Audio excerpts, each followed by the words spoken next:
รื่องมาใส่เรือยาเรือแล้วใส่เครื่องเรือแล้ว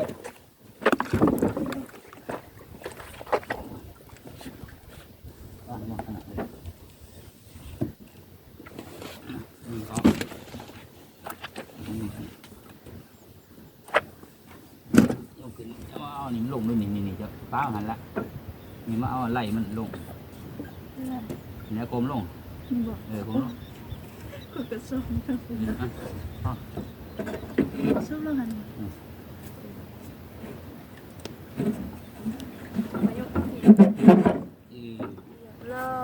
ลอยแล้วพี่น้องเอ้ยเรียบร้อยแล้วถ้าฝ่ายยางหน่อยดิยางสีร่องเรือใหม่นะวันนี้ได้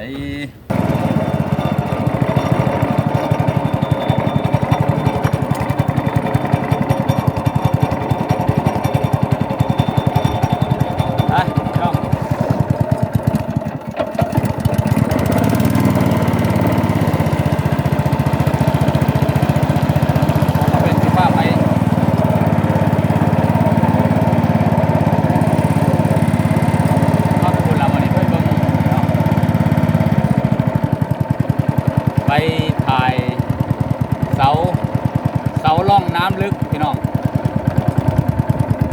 ได้แล้วเสาล่องน้ำลึกสต็อป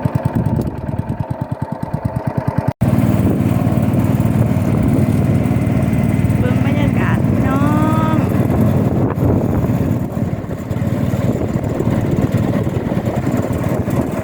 ได้เนาะวัดกล้องอะไรเบิ่งแล้วเข้าแล้วจิตตรงกลางบ้านก่อนเลย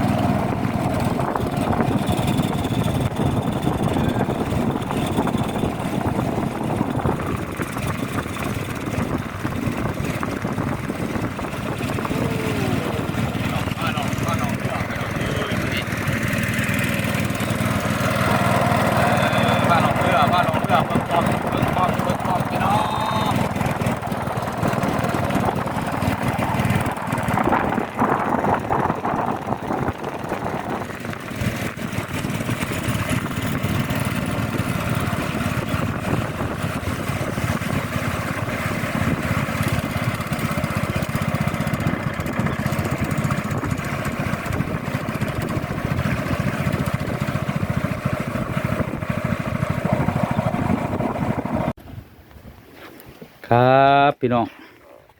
วันนี้ปอกกระเพชรกับผ้ามาชมเสาแล้วก็มาชมเสาปูนเนาะเสาปูนหล่องน้ำลึกพี่น้องแล้วก็มาชมก้อนหินธรรมชาติเนาะพี่น้องเนาะคนที่พี่น้องเป็นตะเบิงขนาดเด้เป็นกากสากเกกสีเนาะพี่น้องเนาะเป็นสวยงามนะพี่น้องเนาะก้อนหินก็ได้มากับแม่น้องพรทิพย์พี่น้องเอ้ยสวัสดีค่ะขี่เรือมาพี่น้องมาเที่ยวเบิ่งพาอยากให้พี่น้องมาเบิ่งพุ่นเสาก็ได้พี่น้องต้นเสาตัวนี้ไปเบิ่งว่ามันยังสมบูรณ์บ่หรือมันหักปลายอีกแบบต้นที่แหลกเนาะพี่น้องเนาะไปพี่น้องไปน้องย่างไปแล้วกันเสาหล่องน้ำลึกเสาปูนหล่องน้ำลึกคนนี้จะเห็นเฉพาะน้ำช่วงน้ำลดนาแรงตอนนี้พี่น้องเนาะถ้านาฝนเดือนตุลาอันพฤศจิกาไปกับน้ำท่วมเนาะน้ำสิท่วมเขาก็จะเห็นแต่ช่วงนาแรงนี่แหละแต่ว่าพอกำเพชรพาพี่น้องมาเบิ่งเนาะยังสมบูรณ์บ่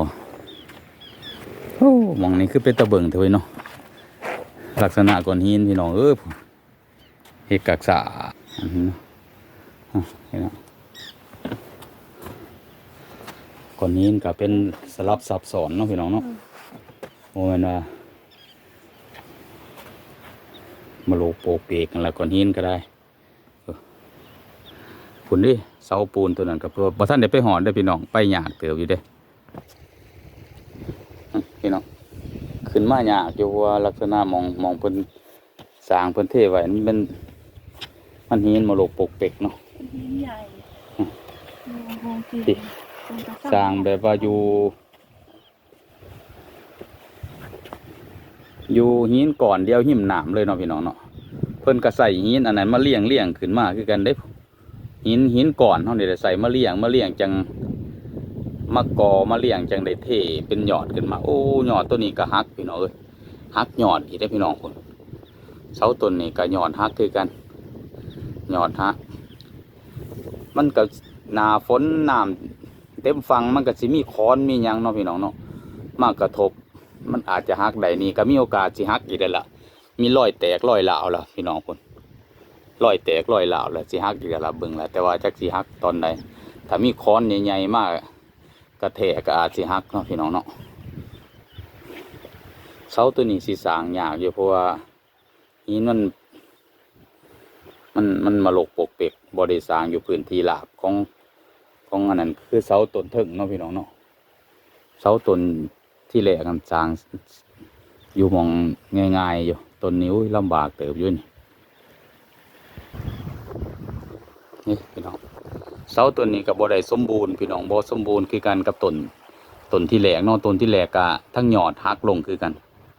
ต้นนี้ก็ยอดหักลงคือกันพอคำเพชรสังเกตเบิ่งแล้วแต่ว่าการตั้งเสาตัวนี้เพิ่นสิใส่หินมาเลี้ยง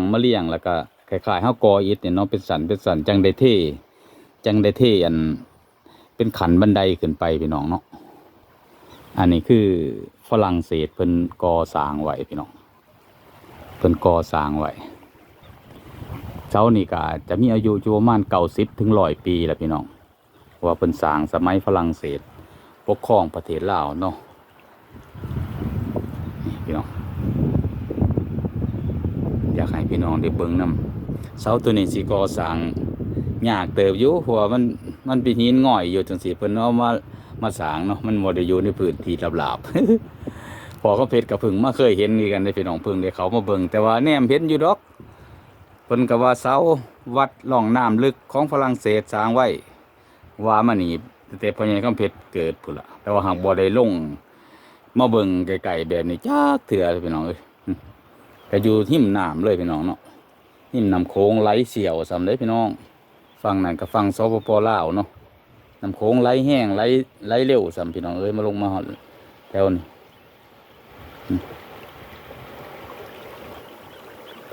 สร้างมานี่เป็นร้อยๆปีแล้วล่ะพี่น้องเอ้ยแต่ว่าก็ถือว่าทนเนาะทนท่านท่ายาดครับเป็น100 ปีแล้วพี่น้องย่ามน้ำท่วมน้ำพัดก็สิอยู่กับน้ำอยู่3-4 เดือนพุ่นได้พี่น้อง3-4 เดือนเนาะแต่น้ำท่วมน้ำแซ่อยู่จังซี่แต่ละปีนะนี่ก่อนนี้สิหักลงเลยเด้นี่ก่อนนี้มีรอยหักเนาะหินหักได้พี่น้องเนาะมีรอยหินหักลงหินก่อนนี่แต่ก่อนสิติดอยู่จังซั่นเนาะเดี๋ยวพอเขาปิดเข้าไปเบิ่งไกลๆกันนี่พี่น้องหินก่อนนี่แต่ก่อนสิติดกับตัวนี้หรืออาจจะมีตัวห้องบ่รู้จังได๋เนาะแต่ว่าเป็นรอยหักลงเนาะพี่น้องเนาะนี่เนาะเป็นรอยหักลงหรือว่าเป็นก้อนหินที่เพิ่นเอามาก่อขึ้นลักษณะเป็นก้อนจังซี่มันหลุดหนีบ่จักแล้วนี่เนื้อปูนก็ยังอยู่เนื้อปูนเพิ่นสมไว้เป็นได้100 ปีแล้วพี่น้องก็ยังเกาะยังปูนแบบสมแบบดีเลยนี่เนาะพี่น้องเนาะเสน้ำมาแล้วก็ทนทานมาเป็น100 ปีแล้วพี่น้องเอ้ยเอาพี่น้องใส่หินกอใส่ปูนทนท่านน้ำเนาะพี่น้องเนาะปูนก็ได้เนาะโอ้ยพุ่นบ่สมบูรณ์คือกันเด้อพี่น้องเสาต้นนี่เนาะยอดหักล่ะยอดหักลงคือกันพอเขาเพชรให้เบิ่งไกลๆเนาะพี่น้องเนาะมาเห็นจักเถื่อมาเบิ่งไกลๆนี่ล่ะเพิ่นก็ขอเอาหินมาเต็งกันหินนี่คือสิบ่ได้ตัดเนาะหินสิหาเป็นก้อนจังซี่มาเลี้ยงกันขึ้นจังซี่พี่น้องเนาะก็บ่แน่คือเพิ่นอาจสิมีแนวตัดก็ได้มันเป็นลักษณะภาพพี่น้องมาเลี้ยงกันขึ้นเป็นต้นนี้จังใส่ไม้แบบนี่ไม้แบบเทปูนขึ้นไปสั่นพี่น้องเสากลางน่ะเพิ่นว่าเป็นเสาวัดหล่องน้ำลึกเสาวัดหล่องน้ำลึก เพิ่นว่ากันมาเนาะแต่ว่าจักแม่นจักบ่จักเป็นเสาเขตแดนระหว่างไทยกับลาวแต่ก็บ่จักก็บ่มีไผฮู้เนาะเพิ่นก็บ่ได้เขียนประวัติไว้ก็มีแต่ว่าได้ยินผู้เฒ่าเพิ่นเล่ากันมาว่าเป็นเสาหล่องน้ำลึกฝรั่งมาสร้างไว้เนาะพี่น้องเนาะว่าหล่องตัวนี้มันสิเป็นหล่องน้ำลึกหล่องน้ำลึกก็แม่นบ่สร้างเสาตัวนี้ไว้ก็ฮู้ว่าเป็นหล่องน้ำลึกเพราะว่าหน้าแล้งน้ำมันก็สิมาอยู่แต่ในน้ำนี่มันสิลดลงมาจากตะฝั่งมันสิมาลดหนีเนาะ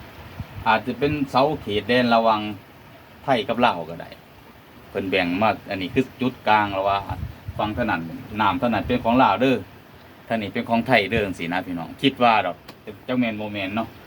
แต่ผู้เฒ่าเพิ่นเล่ากันมาว่าเสาวัดหล่องน้ำลึกเพิ่นว่าจังซี่พอคำเป็ดกันได้ยินแต่จังซั่น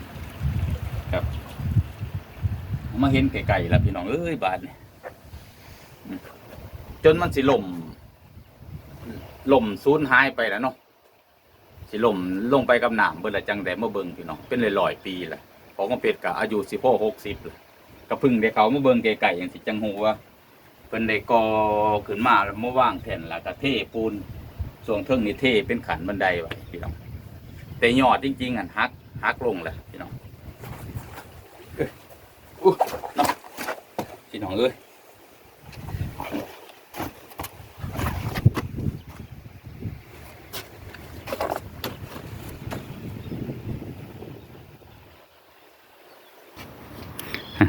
เบิ่งอีกมุมหนึ่งเนาะพี่น้องเนาะ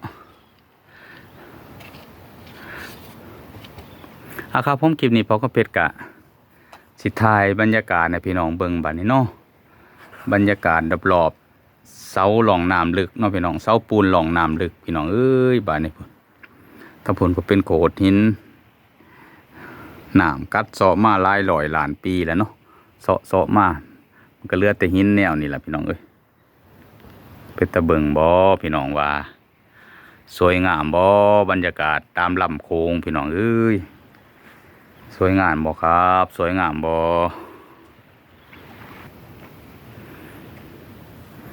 เป็นไงพี่น้องงามบ่บรรยากาศเนาะช่วงที่พอกำเพชรมาถ่ายคลิปอยู่นี่ก็เวลากับประมาณเที่ยงพี่น้องเที่ยงพอดีเนาะเวลาเที่ยงพอดีเด้อพี่น้องแดดจ้าเลยแดดจัดเลยเอาเครื่องลงมาใส่เรือแล้วก็ผ้าเมียหล่องลงมาตาหันยางมามันก็ใส่เวลาพี่น้องมันไกลเป็นกิโล2 กิโลเนาะพอกระเพดก็เลยเอาเครื่องมาใส่เรือแล้วก็ขับลงมาพี่น้องเอ้ยบรรยากาศพี่น้องพอกระเพดมาหอดเรือแล้วพอกระเพด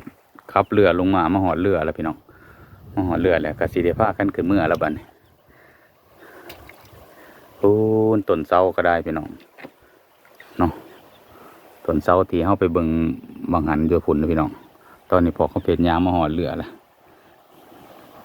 สีได้ขึ้นเมื่อแล้วพี่น้องเอ้ยบายนี่ก็สีได้ขับเรือขึ้นพุ่นแล้วพี่น้องก็ขึ้นแกงทิลีไปพุ่นละบานน้ำก็ไหลเสียวไหลแห้งสันได้เรือพายบ่ต้องพูดถึงขึ้นบ่ได้พี่น้องอันนี้ว่าใส่เครื่องเนาะเรือจักรเรือเครื่องครับ